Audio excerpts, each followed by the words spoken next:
আমরা অনেকেই এই ভাষণটা সম্পর্কে জানি না। আমরা অনেক ভাষণ নিয়ে এখন গর্ব করি। নবী করিম সাল্লাল্লাহু আলাইহি ওয়াসাল্লামের এই যে সর্বশ্রেষ্ঠ ভাষণ, এটা কতজন জানেন? বিদায় হজের ভাষণ। কতজন জানেন বিদায় হজের ভাষণে নবী সাল্লাল্লাহু আলাইহি ওয়াসাল্লাম কী বলেছিলেন উম্মতকে? আমরা একটু আপনাদেরকে শোনাবো, শুনিয়ে ইনশাআল্লাহ লেকচারটা শেষ করব। নবী করিম সাল্লাল্লাহু আলাইহি ওয়াসাল্লাম এই দিনে 31টা বিষয়ে উম্মতকে নির্দেশ দিয়েছেন। 31টা বিষয়, সবগুলো বলার সময় পাওয়া যাবে না, আমি কয়েকটা কথা বলছি। নবী করিম সাল্লাল্লাহু আলাইহি ওয়াসাল্লাম সবার সামনে দাঁড়িয়ে দীর্ঘ 23 বছর অক্লান্ত পরিশ্রম করে দাওয়াতি মিশন কমপ্লিট করার পরে সবাইকে সমবেত করে একটা হজ করলেন। হজ করার পরে তিনি গুরুগম্ভীর কণ্ঠে বলছেন, হৃদয়ের সমস্ত আবেগ বের করে দিয়ে বলছেন, হে জনগণ, আইয়ুহান নাস, হে জনগণ, আমি জানি না আজকের পর তোমাদের সাথে আমি কখনো মিলিত হতে পারবো কি না। একটু চিন্তা করেন, সাহাবীরা সামনে দাঁড়িয়ে আছেন, নবীজি দাঁড়িয়ে এই কথাটা বলছেন, হে জনগণ, আমি জানি না আজকের পরে আমি তোমাদের সাথে মিলিত হতে পারবো কি না।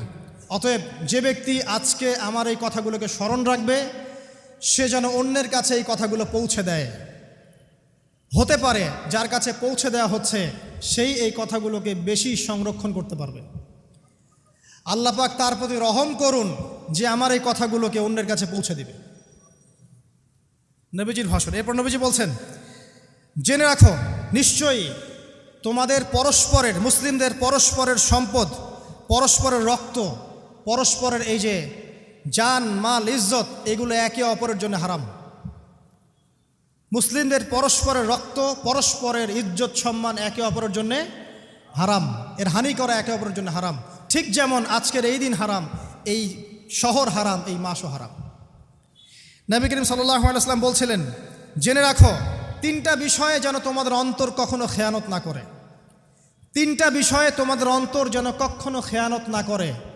1, তোমরা যে কাজটাই করবা শুধু আল্লাহ পাকের সন্তুষ্টির জন্য করবে। তোমরা যে কাজই করবে শুধু আল্লাহর সন্তুষ্টির জন্য করবে। তোমাদের শাসকবর্গের কল্যাণ কামনা করবে। তোমাদের শাসকবর্গের কল্যাণ কামনা করবে।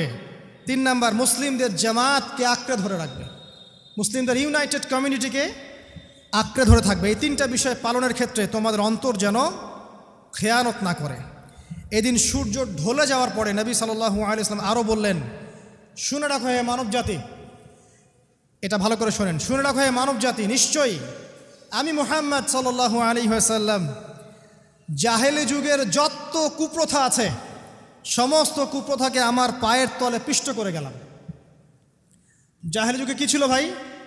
শিরিক ছিল, সুদ ছিল, মাদক ছিল, নারীর অবমাননা ছিল, কন্যা সন্তানকে দাফন করা হতো, রক্তক্ষয়ী হানাহানি মারামারি কাটাকাটি ছিল। এগুলো সব কিছুকে আমি আমার পায়ের তলে দাফন করে গেলাম। এটা কি দাফন হয়েছে? তিনি বলছেন, নিশ্চয়ই আমি জাহেলি যুগের সুদকে আমার পায়ে তলে পিষ্ট করে যাচ্ছি। সর্বপ্রথম যার সুদ আমি পিষ্ট করছি তিনি হচ্ছেন আব্বাস ইবনে আব্দুল মুত্তালিব, আমার চাচার সুদ। নিজের পরিবার থেকে দৃষ্টান্ত স্থাপন করলেন। তিনি আরও বললেন, হে উপস্থিত জনগণ, তোমরা মেয়েদের ব্যাপারে সতর্ক থাকবে এবং তোমাদের স্ত্রীদের ব্যাপারে সতর্ক থাকবে, তাদের হকের ব্যাপারে সতর্ক থাকবে, কেননা তোমরা তাদেরকে আল্লাহর কালিমার মাধ্যমে হালাল করে নিয়েছো। অতএব তাদের ব্যাপারে তোমরা সতর্ক থাকবে। তোমাদের উপর তাদের হক হচ্ছে তোমরা যা খাবে, যা পরবে, তাদেরকেও তাই খাওয়াবে, তাই পরাবে। আর তাদের উপর তোমাদের হক হচ্ছে যে তারা তোমাদের বিছানায় এমন কাউকে আসতে দিবে না যাদেরকে তোমরা অপছন্দ করো। নবী করিম সাল্লাল্লাহু আলাইহি ওয়াসাল্লাম আরও বলছেন, এই দিন আইয়ুহান নাস, হে মানব জাতি, তারাকতু ফিকুম আমরাইন, জেনে রাখো আমি তোমাদের সামনে মাত্র 2টো বস্তু ছেড়ে গেলাম। কয়টা বস্তু? লান তাদিল্লু মা তামাসসাকতুম বিহিমা, তোমরা কোনোদিন পথভ্রষ্ট হবে না যতদিন এই 2টা বস্তুকে আঁকড়ে ধরে থাকবে। কিতাব আল্লাহ, আল্লাহর কিতাব, ওয়া সুন্নতি নবীহি, এবং তার নবীর সুন্নাহ। তিনি আরও বললেন,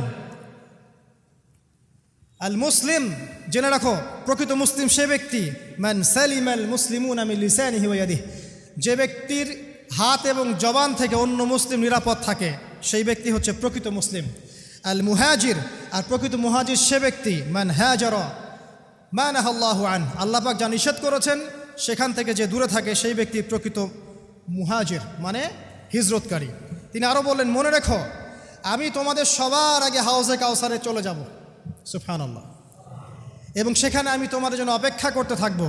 অতএব শোনেন, অতএব তোমরা আমার চেহারাকে কালিমালিপ্ত করো না, মানে আমার চেহারায় কালিমালিপ্ত করো না, আমার নাম নষ্ট করে দিও না। আমি তোমাদের সংখ্যাধিক্য দেখে আল্লাহর কাছে গর্ব করব, আমাকে তোমরা অপমানিত করো না। আজকে কি আমরা তার দায়িত্ব পালন করে উম্মাহ হতে পেরেছি? নবীজি বলেছেন, তা আমার চেহারাকে কালিমালিপ্ত করো না, সুবহানাল্লাহ। তিনি বলছেন, ওই সময় কিছু মানুষ থেকে আমি মুক্ত হয়ে যাব, আর কিছু মানুষ আমার থেকে মুক্ত হয়ে যাবে। বলা হলো, কারা ইয়া রাসূলুল্লাহ? তিনি বলছেন, আল্লাহ পাককে আমি বলবো, ইন্নাহুম মিন্নি, হে আল্লাহ, এরা আমার উম্মাহ, এরা আমার উম্মত, আমার সাহাবী। আল্লাহ পাক বলবেন, ইন্নাকা লা তাদরি মা আহদাসা বা'দাক, তুমি জানো না হে নবী, তোমার মৃত্যুর পর এই মানুষগুলো, পরবর্তী মানুষগুলো তোমার দিনের মধ্যে কত বেদাত সংযোজন করেছিল। তিনি আরও বলেছিলেন, হে জনগণ, জেনে রাখো, প্রত্যেক পরিবারের জন্যে প্রতি বছর একটা করে পশু জবাই করার বিধান, প্রত্যেক পরিবারের জন্যে, সামর্থ্যবান পরিবারের জন্য প্রত্যেক বছর একটা করে পশু জবাই করার বিধান রয়েছে। তিনি আরও বললেন, মনে রাখো, একজনের অপরাধের শাস্তি আর একজন কখনো পাবে না, আর বাবার দোষে ছেলে কখনো দুষ্ট হবে না, ছেলের দোষে বাবাও কখনো অপরাধী হবে না।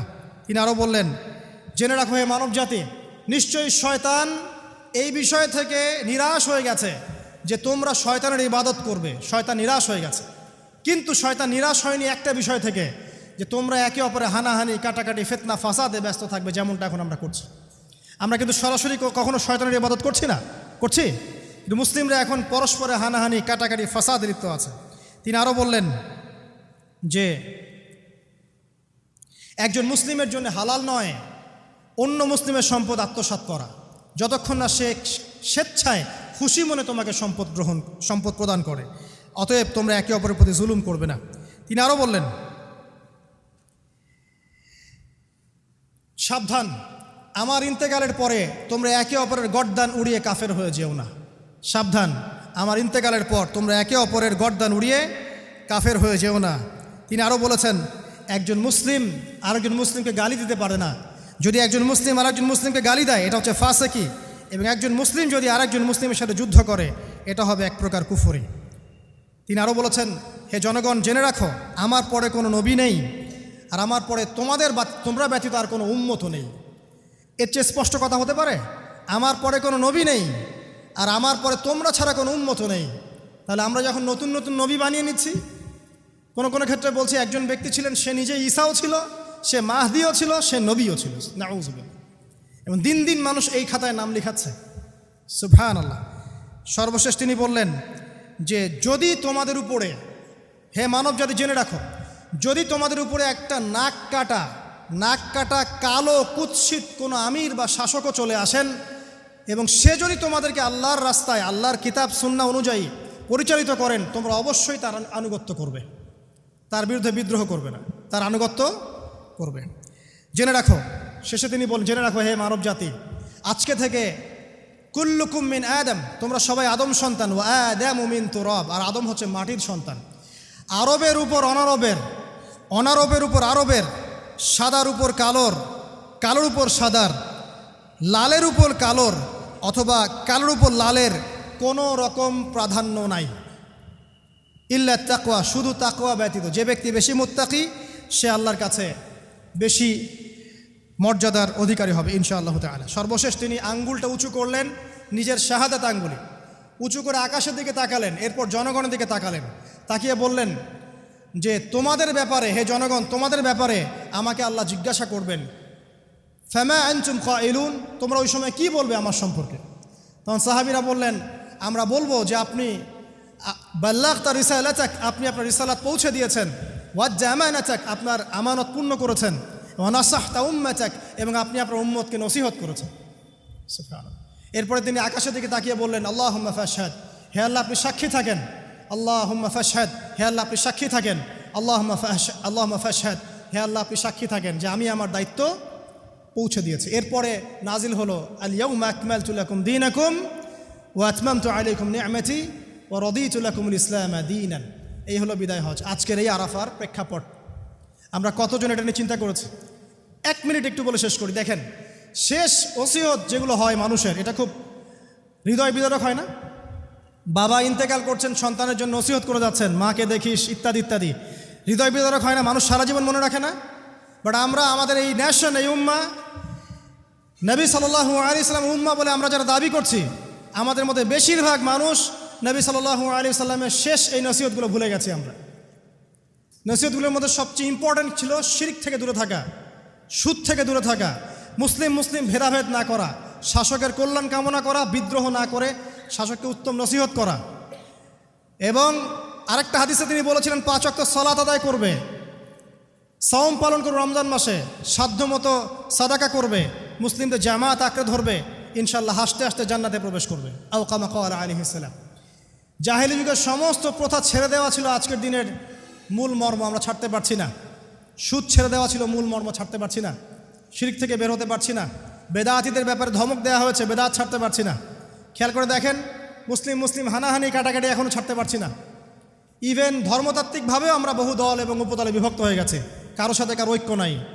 সব মিলিয়ে নবী সাল্লাল্লাহু আলাইহি ওয়াসাল্লামের শেষ ওসিয়তগুলো, কিতাব এবং সুন্নাহ আঁকড়ে ধরা, এটা আমরা সবাই আঁকড়ে ধরতে পারছি না।